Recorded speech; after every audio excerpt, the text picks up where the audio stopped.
हाँ, अस्सलाम वालेकुम। कि चैप्टर नंबर 3 जो है वो है measure of central tendency. Central tendency basically इसका मतलब पहले हम लोग जान ले कि ये होता क्या है। तो देखिए, लेट सपोज ये जो है वो आपके पास एक डेटा सेट है, ठीक है। इस डेटा सेट में आपका जो डेटा है वो स्कैटर्ड फॉर्म में है, ठीक है। और फ़िलहाल आप इससे कोई भी जो है ना वो यूज़फुल इंफॉर्मेशन आपको नहीं मिल सकती। अब इस चैप्टर में करना क्या होता है, हमने जो है वो जो डेटा का सेंटर होता है बेसिकली उसको मेजर करना होता है, ठीक है। अब अगर हम लोग इसको एक सर्कल टाइप बनाएं तो यहाँ पे सेंटर ये बनता है, लेकिन क्योंकि स्टैटिस्टिक्स जो है वो एस्टिमेशन पे बेस है और इसमें हम लोग जो है वो एस्टिमेट करते हैं वैल्यूज़ को, इसलिए जो है हम लोग क्या करते हैं वो जो मेन सेंटर हमें नज़र आ रही है उससे थोड़ा थोड़ा सा जो है ना वो दूर होती है। या तो आपका सेंटर यहाँ पे शो करेगा या सेंटर यहाँ पे आएगा, ठीक है। लेकिन वो ये होगा कि वो करीब करीब होगा सेंटर के, ठीक है। और जितनी भी एवरेजेस हमारे पास है यहाँ पे वो सारी जो है बेसिकली जो है ना वो एस्टिमेशन के ऊपर है। तो सबसे पहले हम लोग जो है ना इसमें मीन करेंगे, जिसको अरिथमेटिक मीन भी हम लोग बोलते हैं, ठीक है। सेकंड हमारे पास जो है इसमें ज्योमेट्रिक मीन है,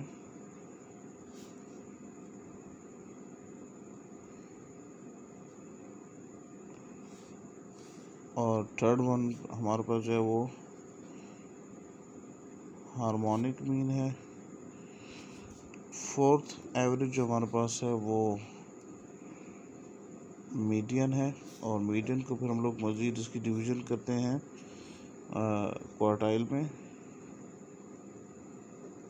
ठीक है, डिसाइल में एंड परसेंटाइल में। और लास्ट में हमारे पास क्या आता है, मोड आता है। तो इस पूरे चैप्टर में हमारे पास ये 5 एवरेजेस हैं, और मीडियन जो है उसकी फिर मज़ीद हम जो है ना कैटेगराइजेशन करते हैं। लेकिन वंस आप मीडियन सीख जाएँ तो ये बाकी सब क्लियर करना कोई मुश्किल काम नहीं है, ठीक है। तो स्टार्ट करते हैं हम लोग मीन से, अरिथमेटिक मीन से, ठीक है। हमें पता है कि डेटा 2 फॉर्म्स में होता है, ग्रुप फॉर्म में एंड अनग्रुप फॉर्म, ठीक है। तो यहाँ पे जितने एग्जांपल्स हम लोग करेंगे वो हम लोग ग्रुप के लिए भी करेंगे और अनग्रुप डेटा के लिए भी करेंगे। ये जितने भी फार्मूलाज, ये जितने भी एवरेजेस हैं, इनके जो फार्मूलाज हैं वो ग्रुप और अनग्रुप डेटा दोनों के ऊपर जो है वो बेस्ड है। ओके, सबसे पहले हम लोग स्टार्ट करते हैं अरिथमेटिक मीन से।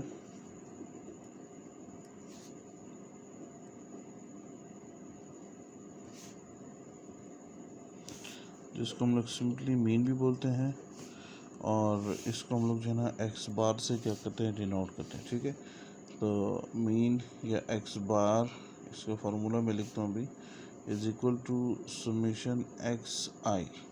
एक्स आई बेसिकली क्या है, नंबर ऑफ, ये जितनी भी ऑब्जर्वेशन हैं ये उसकी बात करें, ठीक है ना, डिवाइडेड बाय एन। अब एक्स आपके पास क्या है इसमें, एक्स आई जो है बेसिकली सम ऑफ ऑब्जर्वेशंस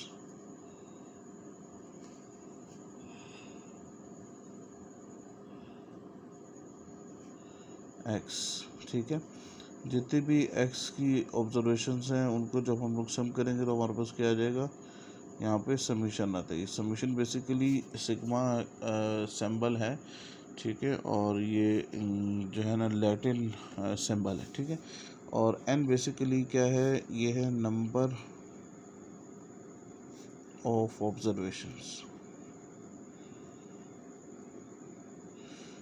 ठीक है। डेफिनेशन जो है नोट्स में अवेलेबल है, उसमें सिंपल डेफिनेशन ये है कि sum of all observation divided by its number या divided by total number of observations, ये इसकी जो है वो डेफिनेशन है, ठीक है।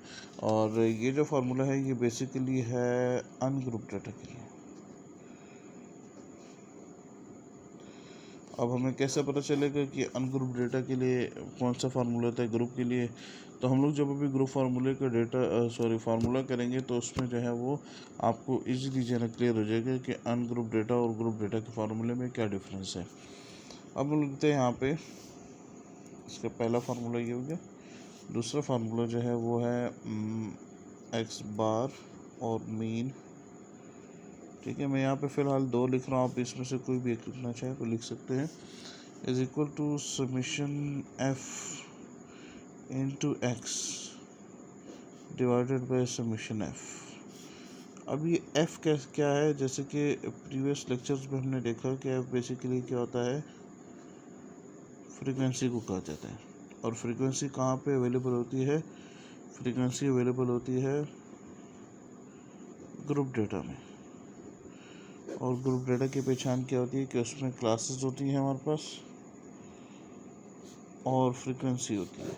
ठीक है, तो जिस डेटा में या जिस फार्मूले में एफ एक्स होगा वो बेसिकली क्या होगा, वो होगा ग्रुप डेटा का फार्मूला। ठीक है, और डिवाइड करना हम लोग समीशन एफ के साथ। तो ये बेसिकली क्या होता है, ग्रुप डेटा का फार्मूला होता है। अब इसके ऊपर एक एग्जांपल कर लेंगे तो आपको बाकी चीज़ें भी जो है वो क्लियर हो जाएंगी। तो सबसे पहले हम लोग करते हैं अनग्रुप डेटा के लिए। मैं यहाँ पे लिख देता हूँ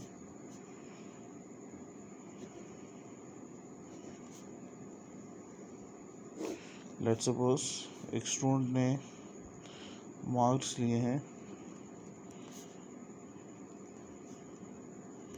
45, 50, 60, 55। ये 5 सब्जेक्ट्स में एक स्टूडेंट ने मार्क्स लिए हैं। अब सबसे पहले आपने क्या करना है, फार्मूला लिखना है X bar is equal to summation X divided by N. तो अब आपको क्या चाहिए, समीशन ऑफ एक्स चाहिए, ये सारी वैल्यू एक्स की वैल्यूज़ हैं। ठीक है, और ये डिवाइडेड बाय एन, तो ये बेसिकली 1 2 3 4 5 ये आपके पास क्या आता है, एन की वैल्यू आती है। तो X bar is equal to 35 plus 45 plus 50 plus 60 plus 55 divided by number of observation which are 1 2 3 4 5।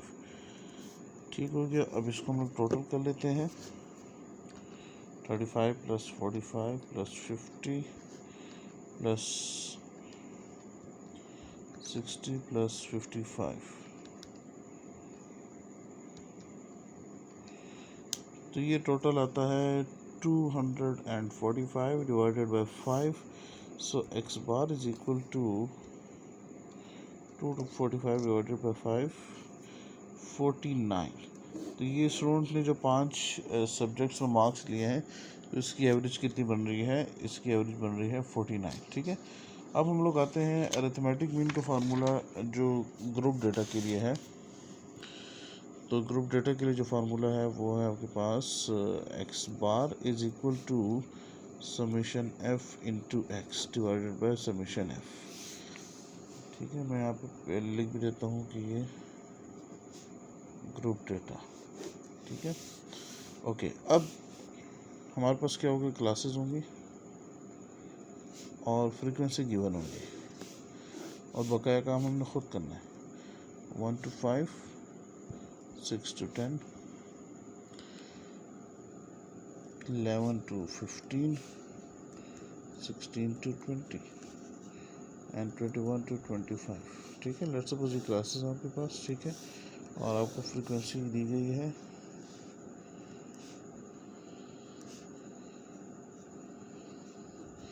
ठीक है, ये फ्रीक्वेंसी दी गई है और आपको कहा जाता है कि भाई आपने फाइंड आउट करना है, एक्स बार फाइंड आउट करना है। अब आपको क्या चाहिए, समीशन एफ चाहिए। समीशन एफ आपको यहाँ से मिल जाएगा जो कि है 5, 10, 12 और 15। समीशन एफ तो आपको मिल गया है। अब मज़ीद क्या चाहिए आपको, एफ इंटू एक्स चाहिए, but we don't have the value of X. तो एक्स बेसिकली क्या होता है, मिड पॉइंट होता है। ठीक है, ऑलरेडी हम लोग ये डिस्कस कर भी चुके हैं। एक्स बेसिकली क्या होता है, मिड पॉइंट होता है। मिड पॉइंट कैसे मालूम होता है, 1 + 5 divided by 2 is equal to 6 divided by 2 which is equal to 3। और फिर उसके बाद सेकंड क्लास के लिए 6 + 10 divided by 2 is equal to 16 divided by 2 which is equal to 8।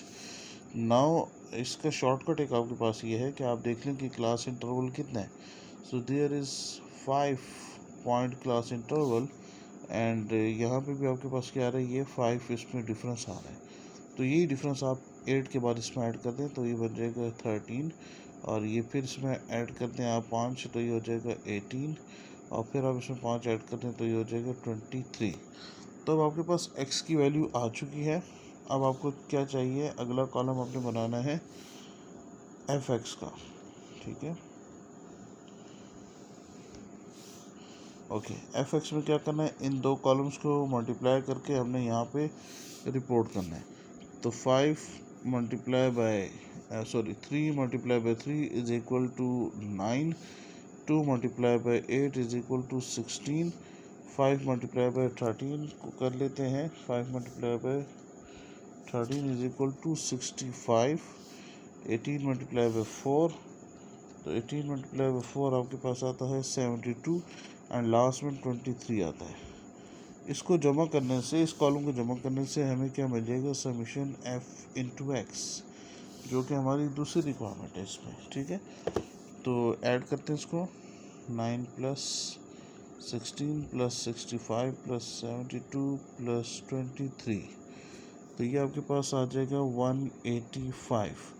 अब आपने क्या करना है, एक्स बार कैलकुलेट करने के लिए आपके पास फार्मूला है summation F into X divided by summation F, और अब आपने क्या करना है, 185 को डिवाइड कर देना है 15 पे, X bar is equal to 185 divided by 15, so this is 12.33। तो ये आपके पास क्या आ जाएगा, इसका आंसर आ जाएगा। और इसी तरीके से आपने क्या करना है, ये ग्रुप डेटा का फार्मूला था आपके पास अरिथमेटिक मीन के लिए।